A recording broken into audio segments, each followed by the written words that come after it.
Saat sahabatku mengeluhkan mantan pacar di dalam kereta cepat, seorang wanita berusia menengah di sebelah kami tiba-tiba menoleh dan bertanya, "Yang tadi kamu sebut Wang Sai Xiao Mantou itu namanya Jieng Yan ya?" Jieng dari air terjun, Yan dari batu karang. Aku mengangguk tanpa mengerti maksudnya. "Ya, betul." Wanita itu melihatku dengan ekspresi prihatin, menarik napas panjang, lalu mengeluarkan ponsel dan dengan cepat mengirim pesan. Aku tidak terlalu memikirkan hal itu dan melanjutkan mengeluh. Namun tak disangka saat kereta tiba di stasiun, mantan pacarku dengan wajahnya yang sangat cantik mendekat sambil tersenyum sinis dan berkata, "Kau bahkan belum mencobaku, tapi sudah menggoda ibuku dengan mengatakan aku tidak mampu." Setelah bertengkar dan putus dengan Jieng Yan, aku penuh kemarahan dan tidak tahu harus melepasnya kemana, jadi aku mengajak sahabat Shen Hao membeli tiket kereta cepat menuju ibu kota untuk menyegarkan hati. Di dalam kereta, aku melihat riwayat chat dengan Jieng Yan yang masih berada di pesan pembicaraan putus yang saya kirim. Dia tidak menjawab sama sekali. Ada orang yang jelas hidup tapi seolah tidak ada.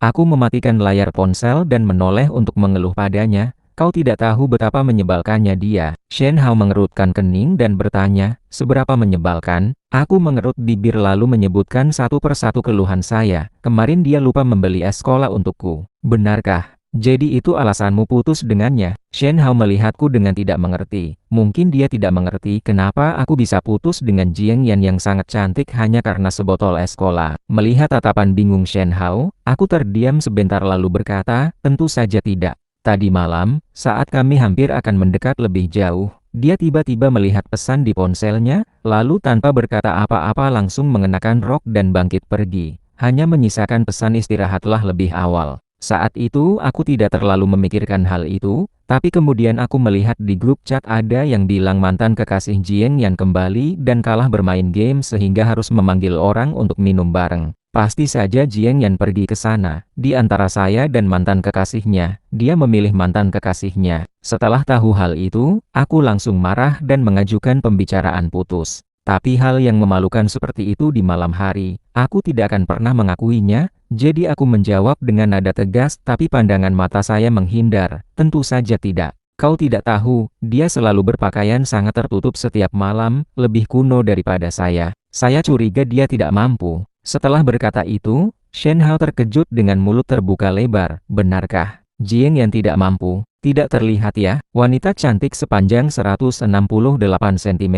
Mata juga sangat cerah. "Cuma cantik tapi tidak berguna." Aku menggelengkan kepala dengan nada percaya diri. Tapi saat aku akan melanjutkan mengeluh, wanita berusia menengah di sebelah saya tiba-tiba menyela. Wanita itu melihat kami dengan ramah dan bertanya, "Kakak muda, bolehkah saya bertanya? Wanita cantik 168 cm yang kamu sebut itu namanya Jieng Yan ya?" "Jieng dari air terjun, Yan dari batu karang." Mendengar pertanyaan ramahnya, aku tidak mengerti tapi tetap menjawab jujur, "Ya, betul." Setelah aku mengangguk, wanita itu melihatku dengan seksama, menarik napas panjang dengan prihatin, lalu menunduk dan dengan cepat mengirim pesan. Aku menggelengkan kepala dan tidak terlalu memikirkan hal itu, melanjutkan mengeluh bersama Shen Hao sepanjang perjalanan. Akhirnya hati saya merasa lebih baik. Bahkan sebelum turun saya dengan senang hati membantu wanita berusia menengah itu membawa barangnya. Namun tak disangka, saat kereta tiba di stasiun dan saya baru saja turun, saya melihat mantan pacarku dengan wajahnya yang sangat cantik mendekat, tersenyum sinis dan berkata, "Kau bahkan belum mencobaku, tapi sudah menggoda ibuku dengan mengatakan aku tidak mampu." "Tunggu apa? Orang itu adalah ibumu?" Aku menoleh dan melihat wanita yang turun bersama kami. Mungkin merasakan pandangan saya, wanita yang ramah itu memberikan senyuman yang sedikit canggung tapi sopan dan mengakui dengan sedikit malu, "Ah ya, saya adalah ibunya. Maafkan ya, membuatmu tidak nyaman." Ibunya tahu semua yang saya keluhkan tadi dan bahkan meminta maaf atas nama Jieng Yan. Melihat dia meminta maaf dengan tulus, saya merasa wajah saya menjadi panas dan jari kaki saya mulai bergerak ke sana kemari. Astaga, saya bahkan berkata hal-hal tentang sisi itu dari mantan pacarku di depan ibunya. Sungguh sangat memalukan sampai rasanya bisa menggali istana ajaib dengan jari kaki saya. Saya tidak punya wajah untuk menjawab. Hanya mengangguk pelan dan berbalik ingin pergi. Tapi sebelum saya bisa berjalan 2 langkah, tanganku ditangkap.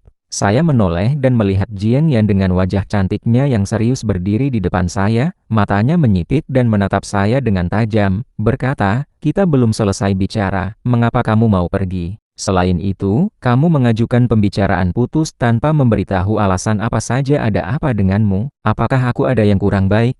Kalau kamu tidak senang, katakan saja. Kalau kamu tidak bilang, bagaimana aku bisa tahu apa yang membuatmu tidak senang? Bahkan kalau itu seorang pelaku kejahatan yang akan kamu hukum mati, setidaknya kamu harus menjelaskan agar dia tahu mengapa dia harus mati. Bibir tipis Jiang Yan terus bergerak sambil berkata satu demi satu. Saya menatapnya dengan terkejut. Ini pertama kalinya saya melihat dia kehilangan kendali emosinya. Setidaknya dalam pemahaman saya, dia selalu adalah wanita anggun dengan kontrol emosi yang kuat dan jarang sekali menunjukkan emosi secara terbuka. Saya sedikit terkejut, tapi hal itu tidak menghalangi kemarahan saya. Jadi saya dengan dingin melepaskan tangannya dan berkata dengan nada kasar, "Kau tidak tahu ya? Baiklah. Aku tanya padamu, kemarin kamu melakukan apa saja? Kamu tahu berapa lama aku menunggumu? Malam itu aku bahkan secara khusus membeli kemeja baru, tapi kamu tidak melihatnya sama sekali, lalu kamu pergi begitu saja. Aku sudah melihatnya mantan kekasihmu kalah dalam permainan dan kamu pergi merawatnya, bukan? Jadi hari ini kamu bahkan tidak mengganti baju." Saya mengeluarkan semua kemarahan saya dengan cepat, lalu melihat ke arah Jiang Yan. Saya kira dia akan merasa bersalah atau setidaknya menyesal. Tapi yang tidak saya duga adalah dia benar-benar terkejut dan bingung. Setelah sekitar 30 detik, dia baru saja sadar, lalu mengangkat tangannya dan dengan tidak sabar menjelaskan, "Apa yang kamu pikirkan di dalam kepalamu itu? Kamu pasti terlalu banyak nonton drama. Kemarin aku menerima pesan dari ibuku yang bilang ayahku bertengkar dengannya dan pergi sendiri ke ibu kota lebih awal. Jadi aku harus naik pesawat malam untuk pergi sana dan menjaga ayahku. Itulah mengapa aku tidak mengganti baju. Kalau kamu tidak percaya, cium saja di mana ada baunya alkohol di tubuhku." Setelah menjelaskan, Jiang Yan bahkan mendekat 2 langkah, membuka 2 kancing gaunnya dan mendekat ke arah saya. Melihat kulitnya yang sangat dekat, wajah saya langsung menjadi merah dan saya dengan cepat mendorongnya, berkata, "Kak, kamu jangan begitu. Masih ada orang di sini.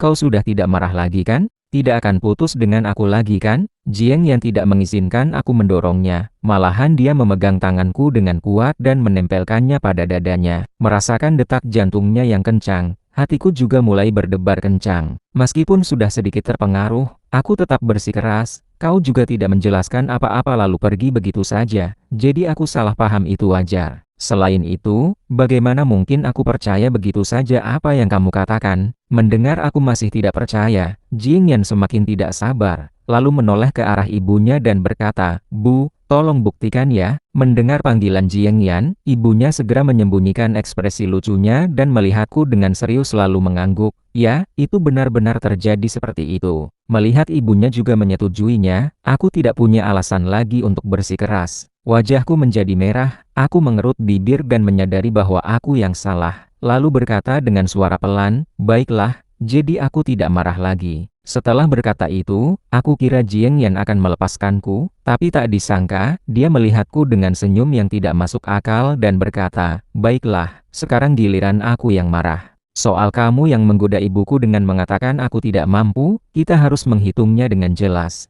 Kau tahu kan, aku bukan orang yang suka rugi, dendam harus dilunasi segera. Ayo pergi, suamiku." Istri akan membuktikan kemampuannya. Setelah itu dia merangkulku dan keluar. Melihat dia tidak seolah bercanda, aku segera mengulurkan tangan seperti karakter Erkang untuk meminta bantuan pada sahabat Shen Hao, "Tolong selamatkan aku." Shen Hao secara tidak sadar ingin meraih tanganku, tapi sebelum dia bisa menyentuhnya, aku telah ditarik pergi oleh Jiang Yan dengan arogan. Melihat sikapnya yang cuek, rasanya aku akan mengalami kesialan besar. Tanpa bantuan Shen Hao, aku dibawa oleh Jiang Yan dengan lancar sampai ke hotel mewah yang telah dia pesan. Baru saja membuka pintu, aku langsung dilempar ke atas tempat tidur besar yang berukuran 2 meter. Meskipun kasurnya sangat lembut, aku tetap merasa pusing karena benturan itu. Aku berusaha untuk bangun, tapi sebelum bisa merangkak ke atas, tanganku segera ditekan oleh satu tangannya yang menekannya di kepala tempat tidur. Jiang Yan berkata dengan suara serak, "Tunggu saja, aku akan mandi dulu.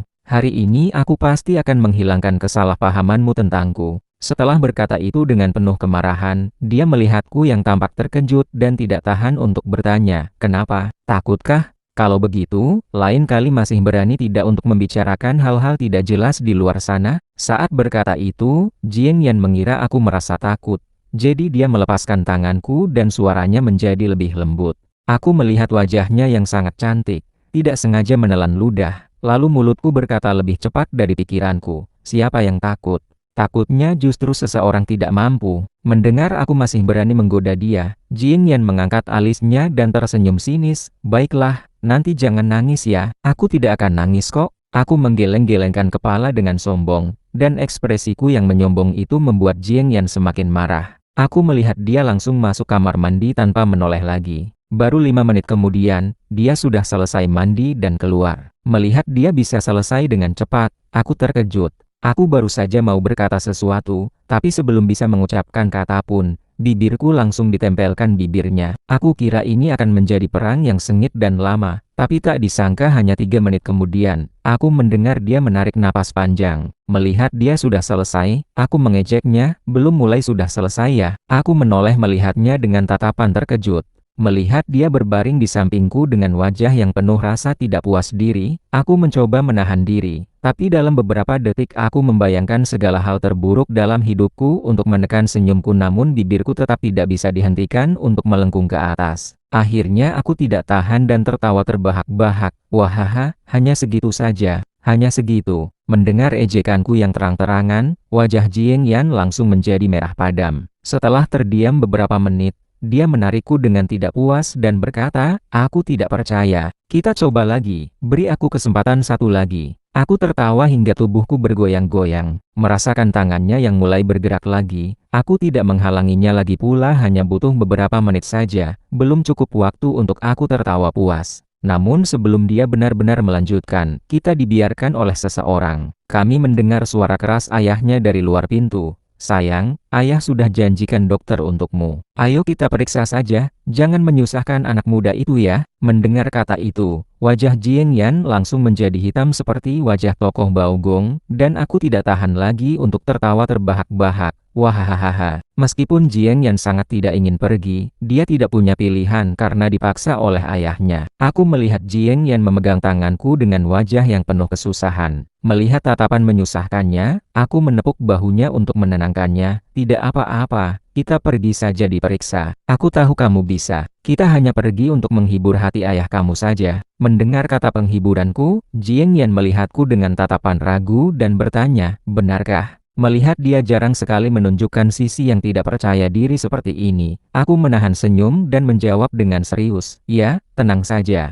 Tidak peduli hasil pemeriksaan seperti apa, aku tidak akan pergi darimu. Baiklah, mungkin kegagalan tadi telah sangat menyakitkan hati yang lembutnya, jadi dia sekarang seperti boneka kaca yang mudah pecah. Aku bahkan takut mengatakan sesuatu yang salah karena khawatir dia akan menangis di tempat, tentunya hal itu akan menjadi lebih seru lagi. Aku membayangkan gambarnya dan tersenyum diam-diam. Dalam perjalanan, ayahnya yang mengemudikan mobil. Jing Yan terus memegang tanganku dengan wajah yang tidak lagi bersemangat seperti tadi, penuh dengan rasa tidak percaya diri dan keraguan diri. Melihat ekspresi menyedihkannya, aku dengan terpaksa menghiburnya. Tidak apa-apa, rasanya yang pertama kalinya memang seperti itu. Tapi Jing Yan sudah tidak punya mood untuk memperhatikanku lagi. Dia menunduk dengan murung dan sangat pendiam sepanjang perjalanan. Sampai akhirnya dia masuk ke ruangan pemeriksaan, aku dan ayahnya berdiri di luar pintu. Ayahnya melihatku lalu memberikan senyuman canggung tapi sopan seperti ibunya, lalu berkata dengan rasa minta maaf,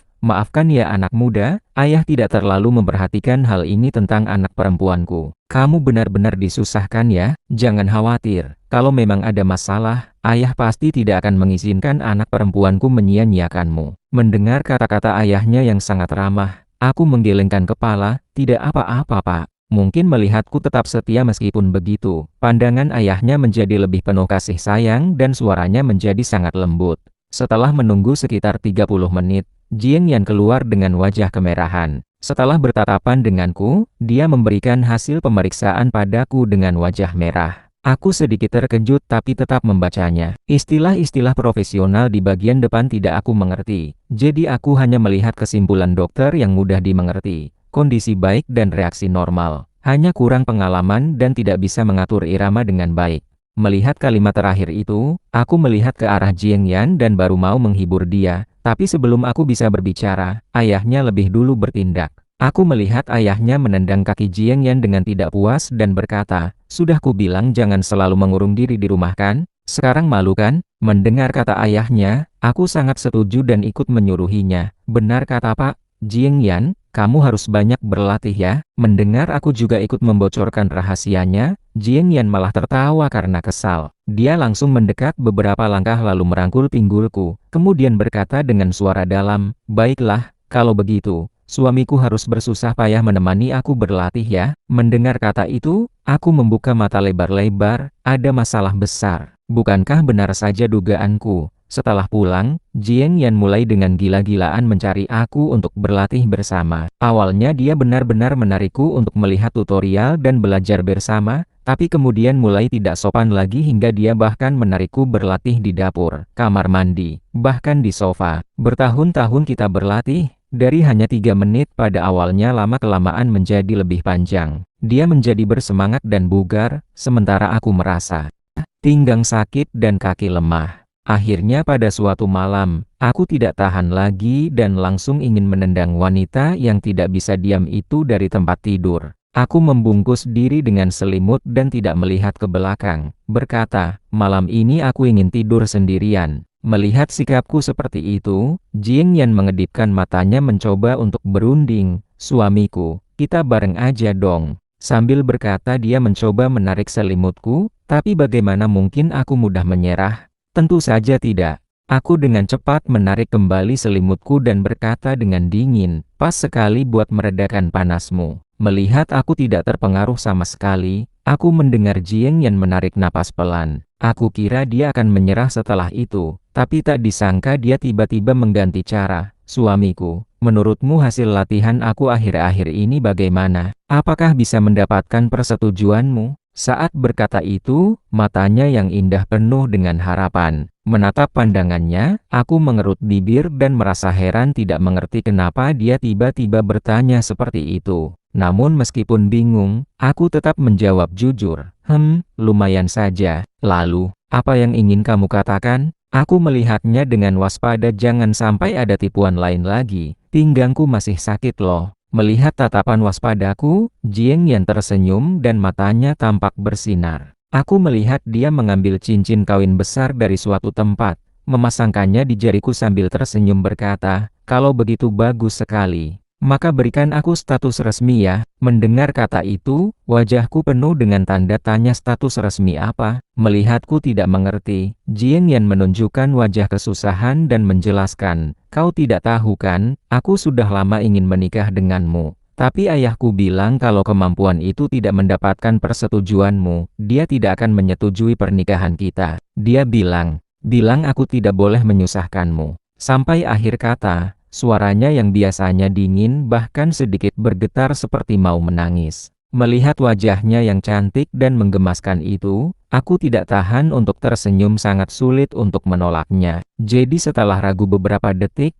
aku mengangguk menyetujui. Baiklah. Melihatku menyetujui, mata Jieng Yan langsung bersinar dan kesusahan di wajahnya menghilang begitu saja. Dia dengan ceria melompat dan menimpaku. Tersenyum berkata, baiklah, malam ini aku akan lebih giat lagi, tidak akan menyia-nyiakan kepercayaan suamiku. Bukan, tunggu dulu bisakah aku membatalkan kata-kataku tadi? Tentu saja tidak mungkin membatalkannya. Keesokan paginya, aku melihat Jieng Yan mengumumkan pernikahan kita di media sosial. Dengan foto dia memegang tanganku yang mengenakan cincin. Aku melihat sebentar kolom komentar yang penuh dengan ucapan selamat dan semoga langgeng, lalu langsung mematikan ponsel. Beberapa hari berikutnya, kami mulai melakukan persiapan pernikahan. Aku kira tidak akan ada masalah apa-apa, tapi tak disangka pada sore harinya saat aku pergi membeli perlengkapan rumah tangga, aku bertemu Jieng Chan. Melihat Jieng Chan muncul di dekat rumahku, aku terdiam sebentar. Aku selalu tahu bahwa Jieng Chan adalah orang terspesial dalam masa muda Jieng Yan saat Jieng Yan paling menyukainya. Dia pergi ke luar negeri dan baru saja kembali beberapa waktu lalu. Sejak kembali, dia mulai menghubungi Jieng Yan. Ingat pesan yang dia kirimkan pada tengah malam yang lalu. Aku langsung merasa tidak suka padanya dan berbalik ingin pergi. Tapi Jieng Chan jelas tidak ingin membiarkanku pergi. Dia langsung berdiri di depanku menghalangi jalan dan berkata dengan nada sombong, "Kau pasti Lu Chan ya?" Mendengar suaranya yang tidak ramah, Aku merasa sedikit tidak sabar tapi tetap menjawab, "Ya, ada apa?" Melihat sikapku yang kasar, wajah tampan Jiang Chen juga menunjukkan rasa tidak puas dan berkata dengan terang-terangan, "Jiang Yan hanya menjadikanmu sebagai penggantiku. Sebagai pengganti kamu bahkan merasa sombong, sungguh lucu sekali." Mendengar kata itu, aku mengerutkan kening. Apa maksudnya ini? Mungkin melihat kebingunganku, Jiang Chen semakin bangga, menyilang tangan di dada sambil berkata dengan percaya diri, "Jiang Yan menyukaimu karena wajahmu ada 3 bagian yang mirip denganku. Kalau tidak percaya, kamu bisa ingat-ingat apakah Jiang Yan pernah memberimu model dinosaurus atau kue kering sea salt. Sebenarnya itu semua adalah hal-hal yang kubenci." Sampai akhir kata, suaranya penuh dengan kebanggaan. Mendengar katanya, aku terdiam sejenak. Iya benar, saat Jiang Yan pertama kali mendekatkanku, dia memang pernah memberiku barang-barang itu. Awalnya aku sangat senang dan mengira dia sungguh berhati-hati untukku, tapi tidak disangka itu semua adalah hal yang disukai Jiang Chen. Aku hanya menjadi pilihan cadang saja. Melihat hal itu, hati yang awalnya penuh harapan untuk menikah dengan Jiang Yan tiba-tiba menjadi dingin, dan rasanya pahit dan menyakitkan di dada. Namun menghadapi Jiang Chen, aku tidak ingin kehilangan martabat. Jadi berkata dengan dingin, "Itu apa masalahnya dengan aku?" Lalu berbalik pergi. Setelah sampai rumah, aku dengan lesu mengambil model dinosaurus itu dari laci diberikannya padaku pada Natal 3 tahun yang lalu. Aku sangat menyukainya dan menyimpannya sampai sekarang. Tapi baru sekarang aku tahu bahwa semuanya hanya hayalan sendiriku. Aku menarik napas pelan dan mengambil ponsel dari saku untuk mengirim pesan ke Jiang Yan. Aku tidak ingin menikah lagi. Aku tidak mau jadi pengganti orang lain.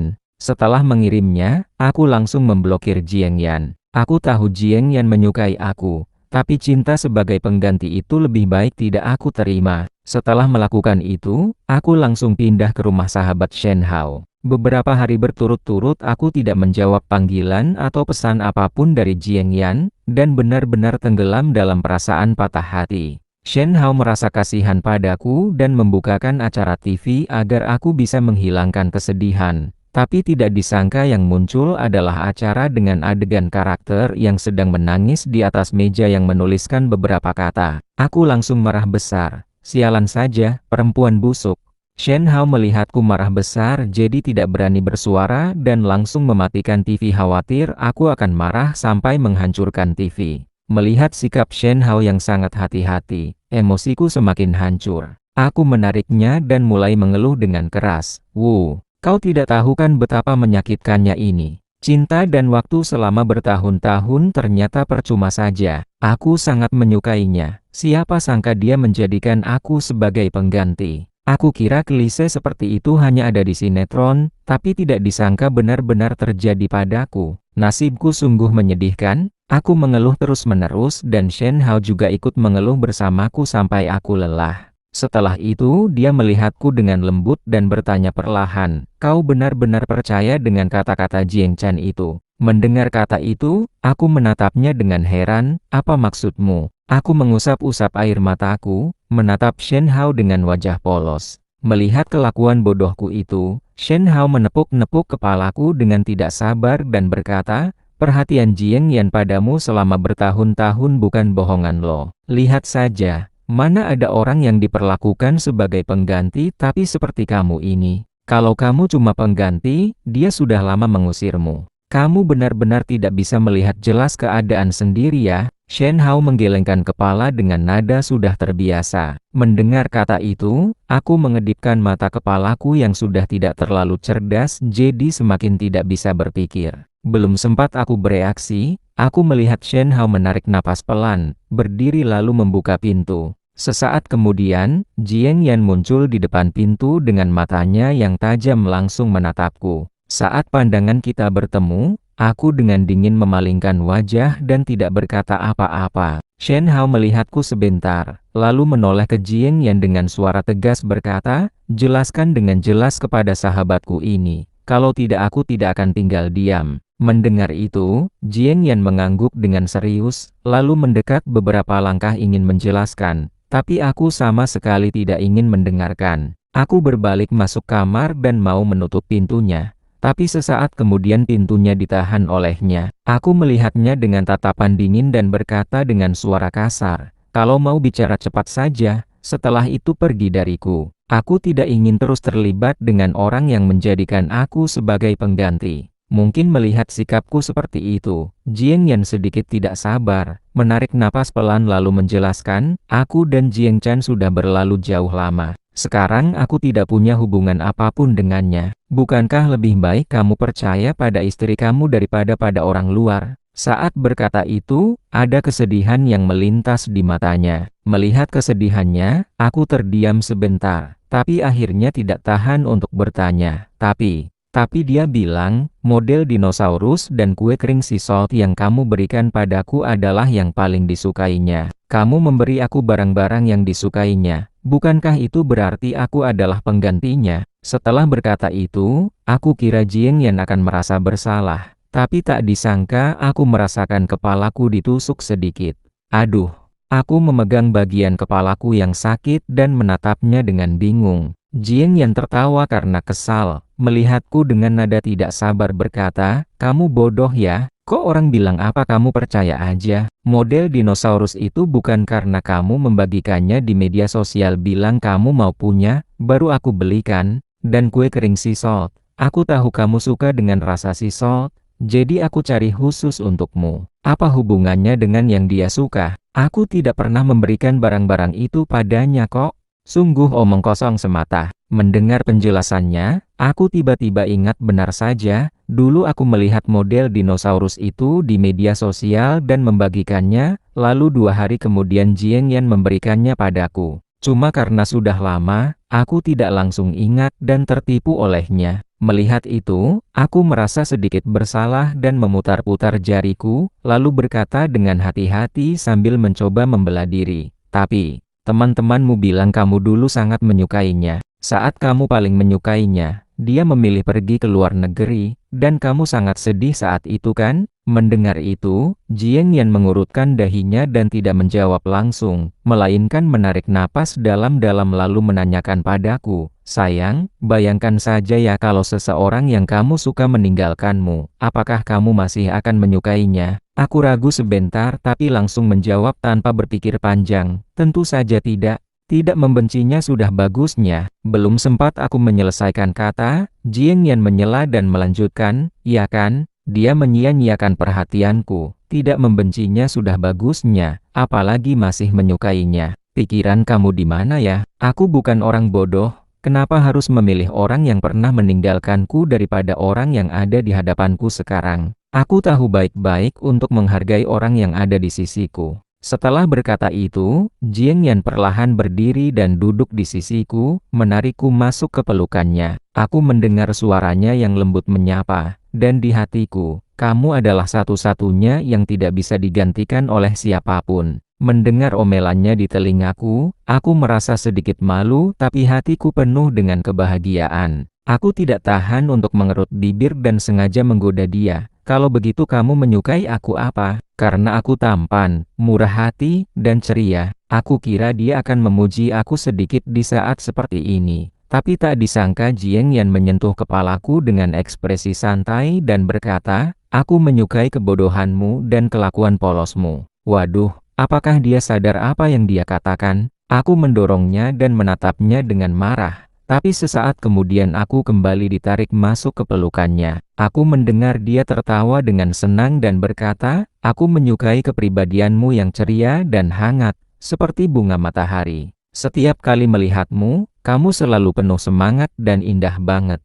Meskipun kamu sedikit bodoh saat kita mulai berkencan, tidak apa-apa istrimu pintar. Jadi kita saling melengkapi satu sama lain." Mendengar dia merendahkan aku, meskipun sedikit tidak senang tapi aku juga merasa bahagia. Dasar, siapa yang mengucapkan cinta dengan cara seperti itu tapi tetap membuat orang suka? Hahaha. Setelah peristiwa itu, kami kembali baik-baik saja dan aku pindah dari rumah Shen Hao untuk kembali tinggal bersama Jiang Yan. Meskipun terkadang kita bertengkar dan bermain-main, semuanya tidak sampai menyakitkan hati. Waktu berlalu cepat. Dan tiba-tiba saja hari pernikahan kami tiba. Tempat pernikahan sangat meriah. Beberapa teman termasuk Shen Hao berjaga di depan pintu kamar pengantin. Namun tak disangka amplop uang yang dimasukkan melalui celah pintu begitu banyak. Dan rombongan wanita pengantin satu sama lain cantiknya luar biasa. Rombongan pria hampir tidak tahan dengan godaan ganda itu dan hampir menyerah. Tapi hanya Shen Hao yang benar-benar mengabaikan amplop uangnya dan berdiri tegas di depan pintu sambil berteriak keras, "Tidak boleh. Jiang Yan, kamu harus mengucapkan Jiang Yan cinta Luchan 100 kali. Kalau tidak pintunya tidak akan terbuka hari ini." Melihat sosoknya yang sangat tegas itu, aku tiba-tiba ingat 10 tahun yang lalu dia juga berdiri tegas di depanku untuk melindungiku dari orang yang menyakiti dan merendahkanku. Kini dia kembali berdiri dengan tegas di depanku. Betapa beruntungnya aku. Aku menatap Shen Hao yang terus menghitung berapa kali Jiang Yan mengucapkannya dari luar pintu. Hingga akhirnya mencapai 100 kali. Dia baru saja membuka pintunya dengan rela tidak mau. Melihat Jiang Yan dengan mata merah karena menangis tapi tetap tersenyum berkata padaku, "Achan, pastikan kamu bahagia ya." Aku juga tersenyum dan menjawab, "Kita akan bahagia bersama-sama." Tentu saja, kata-kataku bukan omong kosong saja. Setelah menikah dengan Jiang Yan, aku membeli rumah mewah di sebelah rumah kami untuk Shen Hao. Kadang-kadang kita duduk bersama mengeluhkan Jiang Yan, atau juga mengeluhkan calon kekasih barunya. Orang itu adalah sahabat baik Jiang Yan yang melihat Shen Hao saat pernikahan dan langsung jatuh cinta. Selama 3 bulan dia terus mengejarnya dengan gigih, memberikan bunga dan hadiah, serta menjemput dan mengantarnya setiap hari tanpa gagal. Kalau orang lain mungkin sudah terpengaruh, tapi Shen Hao tetap tidak terpengaruh dan sangat tegas. Aku penasaran dan tidak tahan untuk bertanya, "Hao, apa yang kamu pikirkan? Kalau tidak suka, kita saja tinggalkan saja dia." Mendengar itu, Shen Hao mengedipkan mata dengan pandangan yang tegas dan berkata padaku, "Dia adalah orang yang paling kuat mendorong pintu saat kamu menikah loh. Aku harus benar-benar mengatur dia dengan baik saja.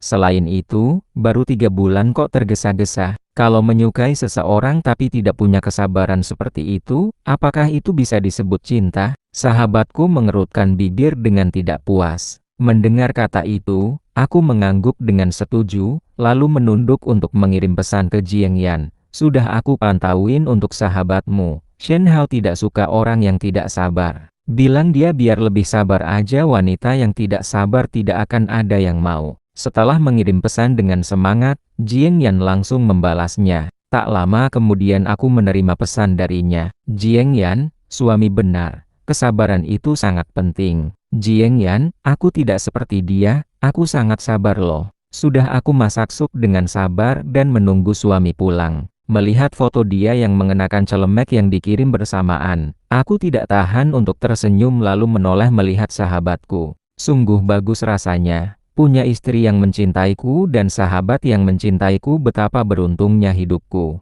Setelah 1 tahun menikah dengan Jiang Yan, aku ingat janjiku pada Shen Hao dulu. Kalau sudah menikah, pasti akan mencuri uang istri untuk membelikannya makanan lezat.